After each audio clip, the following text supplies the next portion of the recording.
Welcome my friends, आप सभी का आपकी यूट्यूब चैनल स्टॉक इन्वेस्टमेंट पे स्वागत है। तो इस वीडियो में हम देखेंगे कि हमने जो पुराने हमारे जो स्टॉक है जो रिकमेंडेशन किए हुए हैं उसकी क्या पोजीशन अभी बन रही है और तीन नए शॉर्ट टर्म स्टॉक्स जो कि आगे के लिए हम रिकमेंडेड कर रहे हैं। तो दोस्तों पहले हम देख लेते हैं कि पिछले वीडियो में जो रिकमेंडेशन हुए थे वो स्टॉक अभी किस पोजीशन पे है। तो ये जो लिस्ट है पूरा, उसमें हम देख सकते हैं कि जो रिकमेंडेड किए हुए स्टॉक थे वो भी कौन सी पोजीशन में है और उसमें क्या हुआ पिछले 2-3 दिनों में। तो सबसे पहले है वेलस्पून एंटरप्राइज। उसमें हम देख लेते हैं कि हमारा जो एंट्री पॉइंट इसमें था, डेली के चार्ट पे अगर हम देखें तो एंट्री हमारी थी 166 पे। तो जब रिकमेंडेड किया था तब स्टॉक 200 के अराउंड था। तो स्टॉक नीचे आने के बजाय मार्केट में जो अभी थोड़े दिनों से जो बायर्स एक्टिव दिख रहे थे उसके हिसाब से वो स्टॉक अब चला गया और हमें एंट्री नहीं मिली। तो ये ट्रेड हमारा अभी पेंडिंग है। आज नहीं तो कल कभी ना कभी ये स्टॉक अगर इस प्राइस पे आएगा तो हम इस स्टॉक में बाइंग करेंगे। और कुछ नई पोजीशन अगर बनेगी इसमें, जैसे कि ये स्टॉक अभी अब चला गया है तो कुछ नई पोजीशन भी क्रिएट हुई होगी। अगर वो पोजीशन आइडेंटिफाई होगी तो मैं आपको वो भी अपडेट दे दूंगा। तो फ़िलहाल के लिए वेल्सपून एंटरप्राइज हमारे लिए पेंडिंग है। और नेक्स्ट जो स्टॉक है वो है उत्तम शुगर मिल्स। उत्तम शुगर मिल्स में भी अगर हम बात करें तो ऐसा हुआ था कि या हमने जब रिकमेंडेड किया था तब वो शायद 325 समथिंग चल रहा था स्टॉक। फिर वो डाउन आ रहा था, मार्केट अप जा रहा था, लेकिन ये स्टॉक डाउन आ रहा था तो मुझे लग रहा था कि शायद एंट्री मिल जाएगी। तो अभी इस स्टॉक में गिरावट तो देखने को मिली थी। स्टॉक ने लो बनाया था 313 का। हमारी जो एंट्री बाइंग प्राइस थी वो अराउंड 305 के आसपास थी। तो दोस्तों अभी हम इसमें भी देख सकते हैं कि स्टॉक थोड़ा नीचे आया लेकिन हमें एंट्री नहीं मिली इसमें। इसमें कुछ नई पोजीशन बन रही है। जैसे कि ये स्टॉक अभी करंटली तो 330 के अप चल रहा है। ये स्टॉक अगर 307 308 पे आएगा तो हम बाइंग कर लेंगे। अभी देखते हैं, मैं आपको उसमें अपडेट देता रहूँगा कि क्या हो रहा है। फ़िलहाल के लिए तो ये स्टॉक अभी अप चल रहा है तो चांसेस बहुत कम है इन फ्यूचर 2-3 महीने के बाद अगर ये स्टॉक डाउन आता है तो मैं आपको इसमें अपडेट दे दूँगा। नेक्स्ट जो स्टॉक है वो है ADSL। ADSL में भी कुछ ऐसा ही देखने, हाँ, ये जो चार्ट है डेली पे ADSL का, तो उसमें हम देख सकते हैं कि हमने जब रिकमेंडेड किया था तब ये स्टॉक 110 के आसपास चल रहा था। उसके बाद वो डाउन आ ही रहा था, मार्केट बाइंग पोजीशन पे था लेकिन वो स्टॉक डाउन आ रहा था। 103.70 तक ये स्टॉक आया था। हमारी जो एंट्री बन रही थी वो बन रही थी 103 पे। तो बहुत कम मार्जिन से अराउंड 50 पैसे के अराउंड ये स्टॉक हमें मिस हो गया हमारा। तो अभी के लिए तो ये एंट्री हमारे लिए अभी कैंसिल हो रही है। अभी न्यू कोई एंट्री बनेगी तो वो मैं आपको अपडेट कर दूंगा।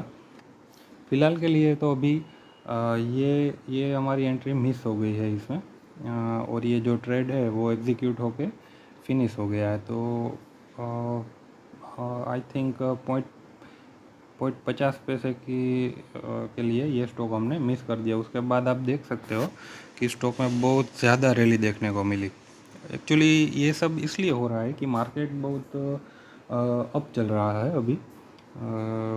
बुल बुल फुल एक्टिव है इस वक्त। तो कभी कभी ऐसी सिचुएशन आ जाती है जब मार्केट डाउन प्रेशर में होता है तो कभी कभी हमारी एंट्री से डाउन ये स्टॉक जाते हैं और उसके बाद ऐसी मूवमेंट देखने को जनरली मिलती है। कोई नहीं, बहुत सारे चांसेस आगे मिलेंगे। तो इसमें तो हमने ये जो रैली है वो मिस कर दी।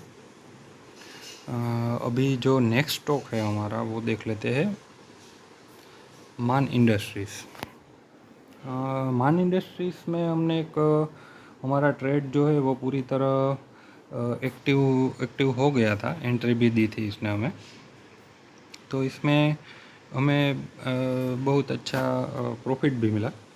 अगर मैं आपको इसका 15 मिनट्स के चार्ट पे दिखाऊँ, तो जब ये स्टॉक आई थिंक 148 अराउंड चल रहा था, तब हमने इसका वीडियो आपको रिकमेंडेड में तब ये बताया था।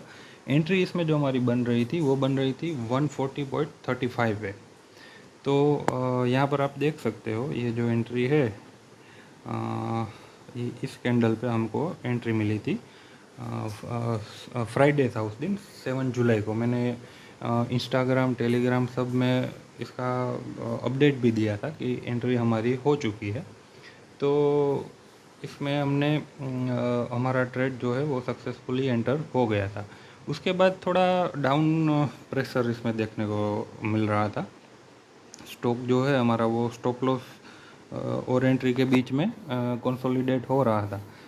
मैंने अपडेट भी दिया था कि अगर ये जो हमारे स्टॉप लॉस के नीचे अगर क्लोज आता है तो हम अपना स्टॉप लॉस बुक कर लेंगे। तो यहाँ पर आप देख सकते हो 7 जुलाई को तो ये स्टॉप लॉस के अप क्लोज आया था। फिर मंडे को 10 तारीख को इस स्टॉक ने हमारे स्टॉप लॉस से नीचे जाने की कोशिश की थी स्टार्टिंग में, लेकिन फिर से बायर्स ने इसको अप ले दिया। और आप 3:30 बजे की अगर कैंडल देखें तो इसमें जो क्लोजिंग है वो हमारे स्टॉप लॉस के ऊपर था, तो हमने हमारा स्टॉप लॉस बुक नहीं किया था। फिर नेक्स्ट डे इसमें फिर से बाइंग देखने को मिली थी और स्टॉक ने 143 का हाई बनाया था। ठीक है, चलो फिर से स्टॉक डाउन आ गया था। उसके बाद नेक्स्ट डे इसमें बहुत सारा बायर्स एक्टिव देखने को मिला और उसने 145.90 हमारा जो टारगेट था वो ₹1 से मिस हो रहा था। लेकिन हमने वेट किया, वेडनेसडे को हमने प्रॉफिट बुक नहीं किया था। फाइनली ये जब थर्सडे को जब ओपन हुआ तो ओपन होते ही इसने हमारे टारगेट को अचीव कर लिया था और 147 पे मैंने अपडेट भी दिया था सब में, 147 पे हमने अपना प्रॉफिट बुक कर लिया था। तो ये ट्रेड हमारा सक्सेसफुली एग्जीक्यूट हो गया था। मेरी अगर पर्सनली बात करूँ तो मैंने अपने कैपिटल को जैसे डिवाइड किया है उस हिसाब से मैन इंडस्ट्रीज़ में मेरे 50,000 के शेयर मैंने लिए थे, अराउंड 350 शेयर्स आए थे। तो उसका जो बाइंग प्राइस बन रहा था 140.35 पे मैंने इसको बाई कर लिया था और जो सेलिंग प्राइस है वो 147 मेरे ये 350 शेयर मैंने सेल किए। तो अगर आप डिफरेंस देखें तो 6.65 रुपीज़ का हमें प्रॉफिट मिला है इसमें। तो 6.65 इंटू 350 करें तो अराउंड 2300 का हमें इसमें प्रॉफिट देखने को मिला। तो ये काफ़ी अच्छा सक्सेसफुल ट्रेड रहा। 3-4 दिन में इसने हमारा टारगेट अचीव कर लिया था। फिर बात करते हैं शारदा क्रॉप केमिकल की। शारदा क्रॉप केमिकल में भी एंट्री हमारी मिस हो गई थी। यहाँ पर अगर हम देखें तो शारदा क्रॉप केमिकल थर्सडे को इसने लो बनाया था 533 का। ठीक है दोस्तों, 533 का लो बनाया, पर हमें एंट्री हमारी बन रही थी 532 पे। तो उस हिसाब से हमने एंट्री नहीं ली थी due to same reason, market में अप मूवमेंट ज़्यादा थी तो स्टॉक ने इतना एंट्री नहीं दी और उसके बाद ही वो रिवर्स हो गया और सीधा हमारे टारगेट पे 546 पे चला गया। तो ये ट्रेड भी हमारा मिस हो गया। इस बार थोड़ा मैं बिज़ी चल रहा था तो मार्केट पे मैं कंटिन्यूसली नहीं बैठा था, इसलिए आपको अपडेट करना भूल गया। जनरली जब मार्केट ऐसा स्ट्रॉन्ग बिहेव कर रहा होता है तब हम जनरली हमारी एंट्री पॉइंट को अप ले लेते हैं। तो इस बार तो ये नहीं हो पाया। फिर भी चलो हमारा ट्रेड पूरी तरह से काम कर रहा है, एग्जीक्यूट हो रहे हैं टारगेट। हमारे स्टॉप लॉस को हिट करने से पहले। अब बात करते हैं सनफ्लैग की। सनफ्लैग में थोड़ी बहुत ज़्यादा तेज़ी देखने को मिल गई। हमारा जो ट्रेड यहाँ पे हमारा बन रहा था 170 पे हमारा एंट्री पॉइंट बन रहा था। जब हमने रिकमेंडेड किया था तब ये स्टॉक 195 का राउंड चल रहा, तो हमें लग रहा था कि शायद ये एंट्री दे देगा, क्योंकि मार्केट ने बहुत अप मूवमेंट दे दी थी, तो लग रहा था कि अब ये डाउन आएगा, लेकिन ऐसा कुछ हुआ नहीं। और अभी तो सनफ्लैग बहुत हाई पे ट्रेड कर रहा है, 220 का राउंड ये ट्रेड अभी कर रहा है। तो कोई बात नहीं, ये ट्रेड हमारा पेंडिंग रहा। एक ट्रेड इस वीक में हमारा मेन इंडस्ट्री बहुत अच्छी तरह से सक्सेसफुल रहा। ठीक है दोस्तों, तो ये हो गई बात पुराने हमारा जो रिकमेंडेशन थे उनकी अपडेट की। अब हम बात करते हैं 3 जो नए स्टॉक शॉर्ट टर्म के लिए आए हैं, तो वो रिकमेंडेशन के लिए अभी मैं आपको दिखा दूँ। तो ये जो स्टॉक का लिस्ट आप देख रहे हैं, ये स्टॉक तीनों शॉर्ट टर्म के लिए रिकमेंडेशन है। मैं आपको एंट्री पॉइंट, स्टॉप लॉस और टारगेट अभी दिखा देता हूँ। पहला जो स्टॉक है वो है MRPL। MRPL में अगर हम इसका चार्ट देखें तो चार्ट ऐसा बन रहा है। अराउंड अभी इसका जो करंट प्राइस है वो 87 के आसपास वो चल रहा है। तो ये सब आप जो देख रहे हैं, हमारा एंट्री पॉइंट इसमें जो बन रहा है वो 77 का बन रहा है। तो अगर मार्केट में बहुत अप मूवमेंट होगा तो मैं आपको बता दूंगा 78 पर भी शायद हम बाय कर लें। हमारा जो टारगेट रहेगा वो रहेगा 86.85 का, और जो स्टॉप लॉस है हमारा वो रहेगा 72.15 का। इसमें क्लोजिंग हमें वीकली के लिए देखना है। अगर ये स्टॉक वीकली अपना वीकली क्लोजिंग मतलब फ्राइडे को जब ये 72 के नीचे अगर क्लोज आता है तो हम स्टॉप लॉस बुक कर लेंगे। अगर थोड़ी देर के लिए मार्केट ट्रैप करने के लिए शायद स्टॉप लॉस के नीचे जाए तो उसके साथ ही हम स्टॉप लॉस बुक नहीं कर लेंगे, वीकली क्लोजिंग की वेट करेंगे। ठीक है दोस्तों, ये बात आप खास ध्यान रखिएगा, वीकली क्लोजिंग पे ही स्टॉप लॉस बुक करें। ठीक है, तो नेक्स्ट स्टॉक है वो है ऑनवर्ड टेक। ऑनवर्ड टेक में थोड़ा डिफरेंट स्ट्रेटजी अभी काम कर रहा है। इसमें अगर हम बात करें तो इसमें पूरा फ्लैग का जो, एक मिनट में दिखाता हूँ, हाँ, पूरा फ्लैग का जो इसने ब्रेकआउट दिया है, आप देख सकते हैं कि बहुत अच्छा फ्लैग ब्रेकआउट यहाँ पे हमें मिला है। तो जब भी अभी तो ये स्टॉक अप है, 560 के अराउंड ट्रेड कर रहा है। जब भी ये स्टॉक हमें इस ग्रीन लाइन पे टच करने को दिखे, यहाँ पे आप ये जो ग्रीन लाइन है अराउंड 510-15 के अराउंड ये टच होगा जब भी कभी, तब ऑनवर्ड टेक हम ले लेंगे। बहुत ही अप मूवमेंट देखने को मिल सकती है। तो जब भी कभी ये हमारी ग्रीन लाइन के नज़दीक आएगा तो मैं आपको अपडेट दे दूँगा। तो इस हिसाब से आप अपना कैपिटल फ्री रखें। और अगर एजुकेशनली पर्पस के लिए भी आप अपने पेपर ट्रेड कर रहे हैं तो उस हिसाब से आप देख सकते हैं। ठीक है दोस्तों, अब हम देखते हैं महिंद्रा एंड महिंद्रा फाइनेंस। जो तीसरा हमारा स्टॉक है वो है M&M फाइनेंस।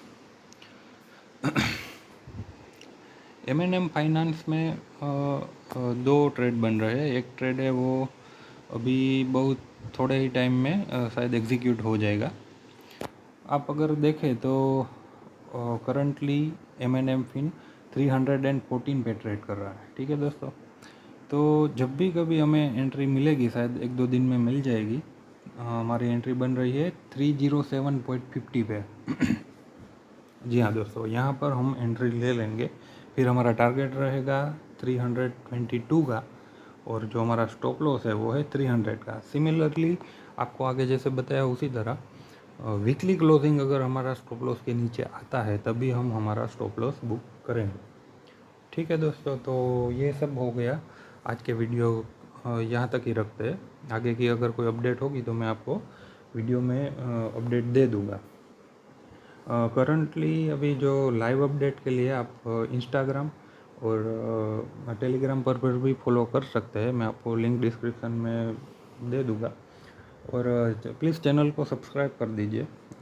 ऐसे वीडियो बनाने का हमें मोटिवेशन मिलता रहे, इसलिए प्लीज़ इस चैनल को सब्सक्राइब कर लीजिए। ठीक है दोस्तों, मिलते हैं नेक्स्ट वीडियो में। Thank you.